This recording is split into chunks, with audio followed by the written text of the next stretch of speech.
Grade 11 Chapter 1 Exercise 1.1 နဲ့က Number 6ကိုဒီချက်ရှင်းပြထားတာဖြစ်ပါတယ်။မိခွန်းနဲ့တွေ့တဲ့အခါမှာမိခွန်းနားလည်ဖို့အရေးကြီးတဲ့အကြောင်းဒီချက်ကအဓိကထားပြီးရှင်းပြထားပါတယ်နော်။မင်္ဂလာပါဒီချက်ကတော့ထက်တန်းသင်ကြားကို theory ကအစားရှင်းရှင်းလင်းလင်းနားလည်သဘောပေါက်အောင်ရှင်းပြပေးနေတဲ့ဒီချက်နယ်ဖြစ်ပါတယ်။ Grade 10ရဲ့ဒီသင်္ချာသင်ခန်းစာเนาะ Chapter 1ကနေပြီးတော့10အထိကိုလည်းဒီ channel ထဲမှာရှင်းပြထားပါတယ်เนาะဒါကြောင့်မို့လို့ဒီchannel ထဲက playlist အလိုက် Grade 10ရဲ့သင်ခန်းစာတွေကိုလည်းလေ့လာလို့ရပါတယ်เนาะဒီဗီဒီယိုလေးမှာတော့ဒီချက်က exercise 1.1 နဲ့က number 6ကိုရှင်းပြထားတာဖြစ်ပါတယ်ရှေ့မှာဒီချက် number 5ကိုရှင်းပြထားတာလေးရှိပါတယ်မကြည့်ရသေးဘူးဆိုလို့ရှိရင်ကြည့်စေချင်ပါတယ်เนาะ number 5နဲ့ number 6ကမိခွန်းရဲ့မေးထားတဲ့သဘောတရားမတူတဲ့အတွက်သတိထားမဲ့တွက်နည်းလေးကိုလည်းဒီချက်မိခွန်း number 6မှာရှင်းပြထားတာဖြစ်ပါတယ်ဒါကြောင့်မို့လို့ဒီဗီဒီယိုလေးကိုဆုံးအောင်ကြည့်လိုက်ပါရအောင်เนาะ exercise 1.1 က question number 6လေးဖြစ်ပါတယ်မိခွန်းလေးကိုကြည့်ရအောင်เนาะ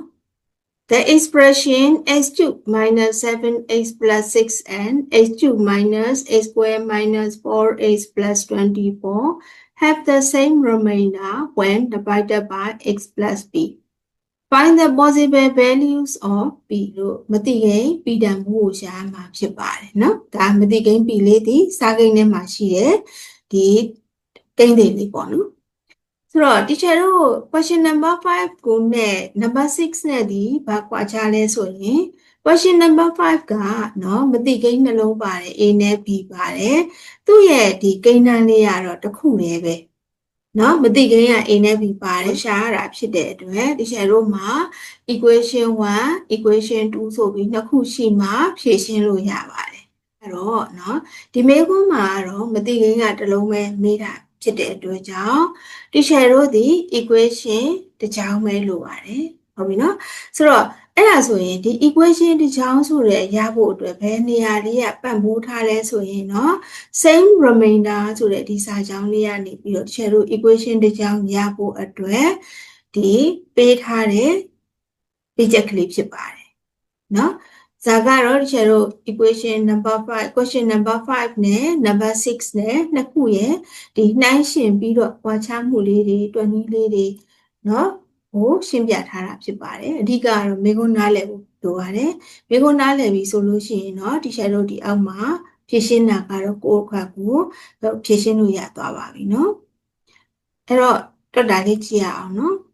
ဒီချက်တို့ကပထမကိန်းတန်းကို f of x လို့ထားမယ်ဒုတိယကိန်းတန်းကို g of x လို့ထားမယ်ပြီးရင်ဒီချက်တို့ရဲ့ဒီ same remainder ဆိုတဲ့ ပေးချက်ကလေးကိုရေးတာပေါ့နော် f of x and g of x have the same remainder when divided by x plus b အဲ့တော့ဒီပေးချက်ကလေးအရာ f of x ရဲ့ remainder က f of minus b equal to g of x ရဲ့ remainder g of minus b တို့ညီမချလိုက်မယ်ပြီးရင် minus b ကိုကျတော့ဒီသက်ဆိုင်ရာကိန်းတန်းထဲမှာအစားသင့်မယ်ပေါ့နော် minus b the whole cube minus 7 into minus b plus 6 equal to တစ်ဖက်ကတော့ minus b the whole cube minus